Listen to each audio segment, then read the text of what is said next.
create database, and I already have a couple of databases in there, but maybe yours has none yet, but that's no biggie.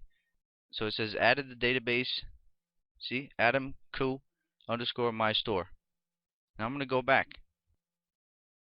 Database has a user, so let's make ourselves a new user for this database. Username. The new user for this database is going to have that prefix as well. I'll just put the word builder.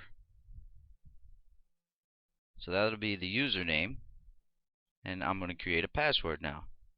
And you're going to need to have a MySQL username for our MySQL connection file that we're going to create in just a few minutes. So you'll need to have the database created, you'll have to have a user and a password.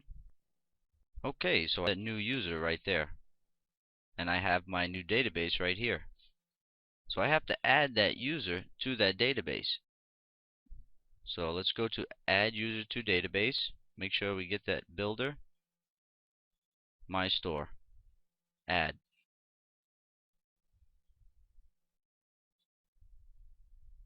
And I'm just going to give it all privileges for right now. Make changes.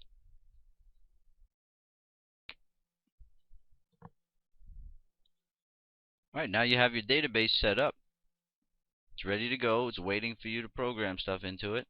And there's the user. So now we can create the script. We can pretty much exit out of here. Get into the main screen of your cPanel again. And you can be my admin to view that new database. But it won't have any tables set in it yet.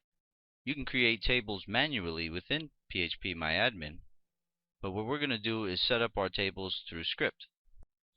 Okay, now we're going to get the MySQL connection script going. Make sure we have the proper data inside of it so we can open our store files again in Dreamweaver.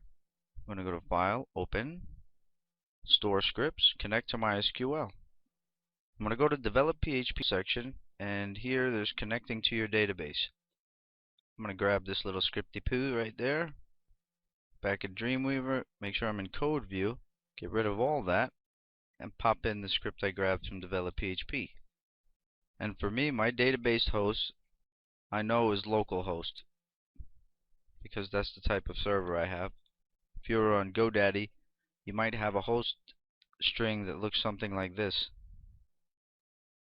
But for most people using cPanel, it's localhost. So my DB host is localhost. My DB